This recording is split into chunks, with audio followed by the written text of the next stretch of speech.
Today we're going to review factoring. So 3 rules for factoring is first you always look for greatest common factor, or GCF. Then you multiply the first number by the last.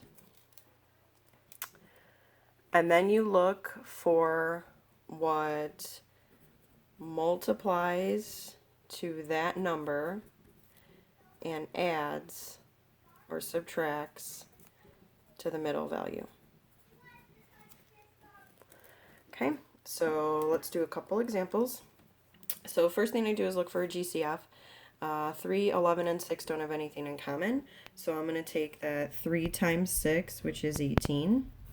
And I'm looking for what numbers multiply to 18 and add to 11. So think about your values. So you've got 1 and 18, you've got 2 and 9, 3 and 6. So it's got to be 2 and 9. And I'm going to do box on this. So with box, you put your first term here, you put your last term here, and then the 2 terms you selected go in the middle boxes, and they keep the x that the 11 has, because together they make 11x. And then I look for a GCF. So right here, these 2 have an x in common. These have a 3 in common.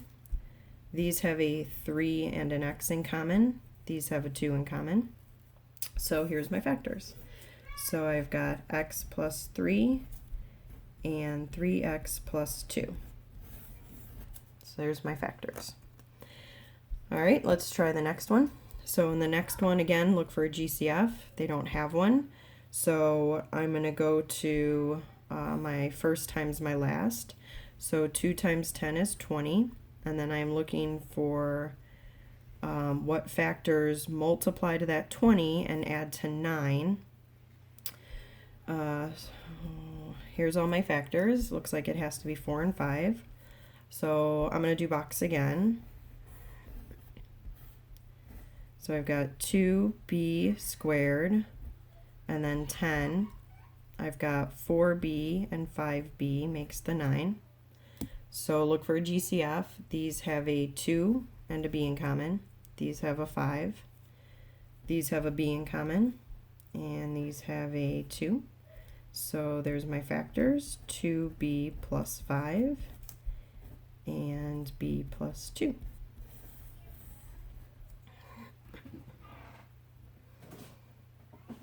Okay. All right. So in the next one, again, no GCF, so I multiply. 3 times 6 is 18, and I'm looking for 2 numbers that multiply to 18, add to 11. So this is really similar to the last one. So it's 2 and 9. But let's see if this is different. So in this one, I'm going to do grouping, for those of us who remember grouping. So it's really similar to box method, and you can do box. I'm going to rewrite my first term, but I'm going to change the 11 to be a 2c and a 9c, and then I keep the 3, because together these would make the 11 anyway. And I group the first 2 terms, and I group the last 2 terms. So these have a 2 and a c in common. And then if you divide to see what's left over, you've got 3c plus 1. And then here these have a 3 in common, so that's a plus 3. If you divide, you've got 3c plus 1. These have to match because they will be one of your factors. And then these will go together to be your other factor. So it's a little bit different from the first one with the 6 and the 18 and 11. Your front terms are a little bit different here, and actually your last terms are different. Okay, let's try another. So in the next one, notice that we're missing the middle term. So it can still be done the same way. We're adding to 0 here. But this is a special case called difference of 2 squares. So let's factor it like normal. So we're adding to 0m. So 25 times negative 4 is negative 100. So I'm looking for 2 numbers that multiply to negative 100 but add to 0. So it's got to be 10 and 10. And one of them has to be negative. So for for this, now I'm going to use box. So let's see, put my first term and my last term, and then my 10m and my negative 10m. So here, these have a 5m in common. These have a negative 2 in common. These have a 5m in common, and these have a positive 2 in common. And so here are my factors. So 5m minus 2, 5m plus 2. So this is a special case. What happens is this is difference of two squares because both of these are perfect squares. So the square root of 25 is 5, and the square root of 4 is 2. And if you notice, that's what our factors ended up being, 1 plus 1 minus, because you need them to be conjugates in order for you to get a middle term of 0. Okay, let's move on. So for this one, I notice there's no GCF. And there's actually no front number, so that's a 1. So I'm going to take 1 times negative 6, which is negative 6. And I've got 1 and 6, 2 and 3. So I'm looking for the set that multiplies to negative 6 and adds to positive 5. Now, technically both of these can make a 5, but only one of them will make a negative 6 when we multiply and a positive 5 when we add or subtract. So one of them, in order to make a negative, one of them has to be negative. And if you make the 2 or the 3 negative, you're not going to get a 5. And so that one's eliminated. So it's got to be 1 and 6. And if I want a positive 5, it's got to be 6 minus 1. So let's go ahead and factor that. So I've got n squared, negative 1n, positive 6n, negative 6. So these have an n in common. Those have a negative 1. These have an n in common, and these have a 6. Now, whenever the term you choose is negative, you're always going to factor out a negative. Because when you multiply these things back together, they have to make what's in the box. So negative 1 and negative 6 have to make, negative 1 and positive 6 has to make a negative 6. Negative 1 and n has to make a negative 1n. All right, so here are my factors. So n minus 1 and n plus 6. Okay. Let's go on to another one. So look for a GCF. I don't see one. So I'm going to multiply first times last. So 4 times negative 9 is negative 36. And I am looking for two numbers that multiply to negative 36 and add to 9. So, I mean, you've got 1 and 36. You've got 2 and 18 is not going to work. 3 and 12 could work. I think that has to be it. So 3 and 12. And we'll need a positive 12 and a negative 3. So first term, middle terms, and then last term. So these have a 4 and an a. These have a negative 3. These have an a, and these have a 3 in positive since this is positive, negative here since this is negative. So they're my factors, 4a minus 3, a plus 3.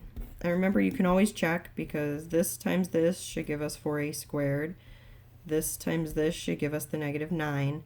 And then when you do the middle and the last terms together, so this is 12a and this is negative 3a, together those make 9.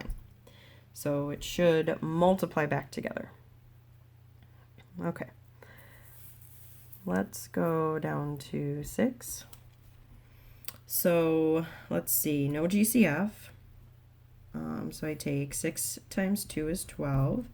I need two numbers that multiply to 12 and add to negative 7. So 3 and 4. And they're both going to have to be negative here. So let's make our box. So 6x squared, negative 3x, negative 4x, and then 2. So these have a 2x in common. These have a 1, and since this is negative, it's going to be a negative 1.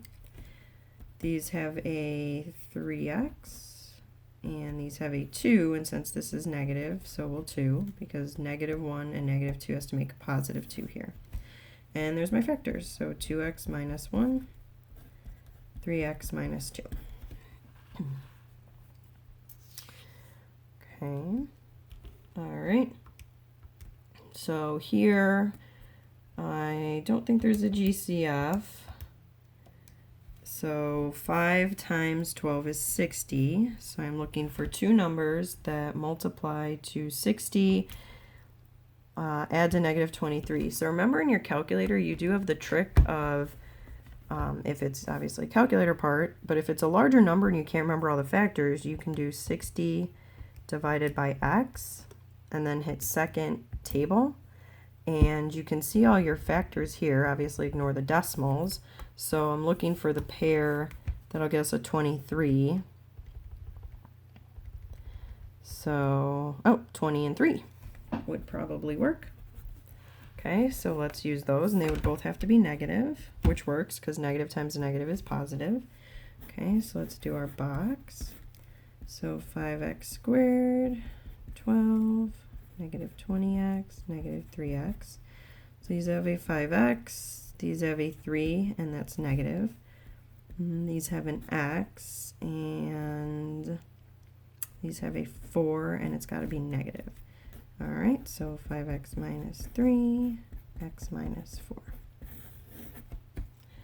All right, so here you notice you're actually missing your last term. So, but if I look for a GCF, which is always your first rule, I notice that these are both divisible by 3, and they both have a d in common. And so I'm going to factor that out.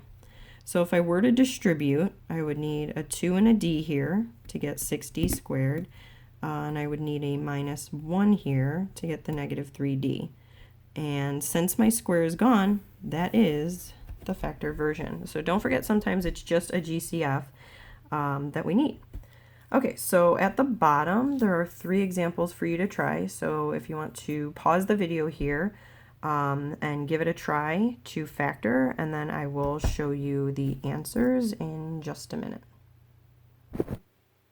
Okay, so here are the factors that I got. So 2x plus 1 and 2x plus 1, 3x plus 2, 2x minus 1, 4a plus 5, and a minus 3.